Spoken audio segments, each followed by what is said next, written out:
What's up, everybody? Joe Brown here. This is the Heresy Financial Show, and today we are talking about the recent jobs report that came out, the JOLTS report, because it is showing a massive decline in job openings. Yes, as of April, it was still many more openings than currently unemployed people by their stats, but the tide is turning fast. And given everything else that's going on right now, if we continue on this course, we could have not only job openings dry up, but also layoffs and mass unemployment. Ready? Let's dive in.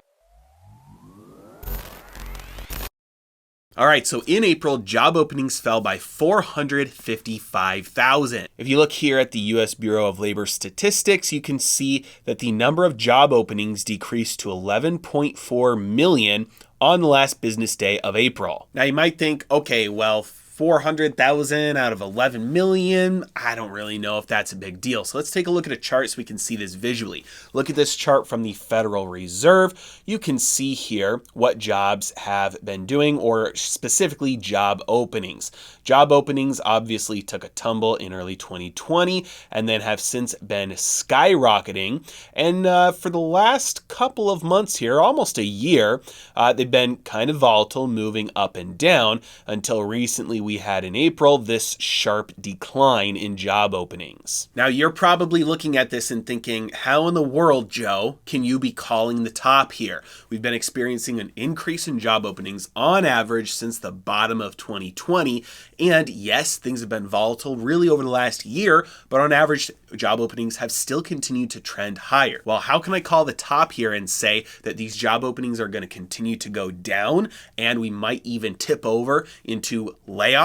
Well, we've already started to see that. I recently made a video about Carvana laying off about 12% of its workforce, and we can look here at layoffs.fyi. This is a tracker of layoffs in startups, and we can see that May had a huge spike in layoffs compared to April and March and February of this year. So this is the first thing to recognize, is that the official data is always delayed. They have to take a lot of time. It's a bureaucracy. It takes a lot of effort to go out and collect all of this data. But real users who have their incentives aligned to make sure that they have correct and as up-to-date information as possible, they're going to largely be able to get better and more current data. This is an example of that. So the official numbers, like the JOLTS report, that's from April.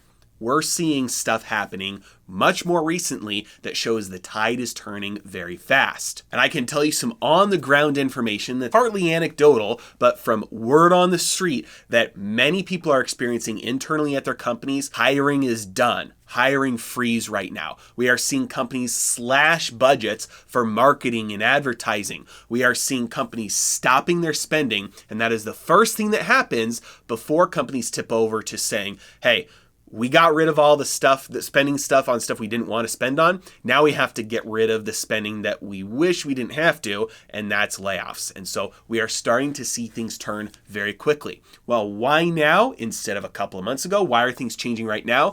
It's the whole entire economic environment right now with monetary and fiscal policy. Fiscal policy is the government. It is taxes and government spending. Right now, the government is having huge surpluses. A lot of money is leaving the economy, going into the bank account at the Treasury. And because of political gridlock, they are not able to spend that money. So the federal government is pulling a lot of money out of circulation right now. We are also seeing in June, the Federal Reserve starting aggressive quantitative tightening, selling $90 billion of assets every single month. That pulls cash out of the economy. We are also seeing them raise interest rates. Higher interest rates makes debt service costs go up, makes borrowing costs go up. That means money goes out of circulation. When the Federal Reserve sells assets off their balance sheet, they pull cash out of circulation. So we're seeing from every angle right now, companies are starting to spend less. Some companies have already started layoffs, and we are seeing from every angle, from monetary and fiscal policy, deflationary forces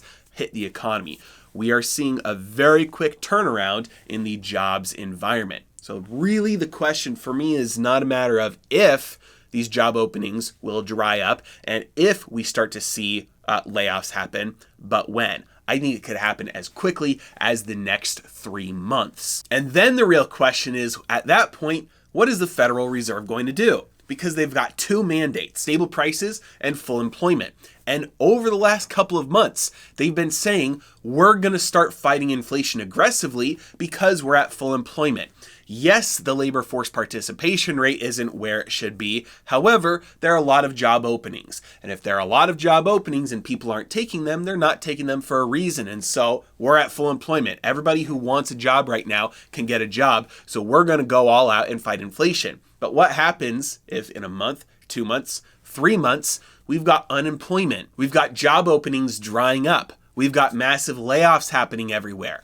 Suddenly the Federal Reserve will have to pick and choose. Are we going to sacrifice employment and cause layoffs to happen? Or are we going to stop fighting inflation? We'll just have to wait and see. However, for the time being, if anybody has been waiting for that opportunity to quit their job and go get another job, I would say number one, don't quit until you have something else absolutely locked in. Number two, we are changing fast. We are turning the corner fast. And so if you do have an opportunity in front of you, might be time to lock that in before it's no longer available. And number three, for many Americans, it might be necessary to start looking at some other ways to earn income because it's very possible that inflation keeps on going up. And that means wages are not going to keep pace with inflation, just as always. So it might be time to look for some other ways to make some money on the side because your job is not going to be keeping up with inflation,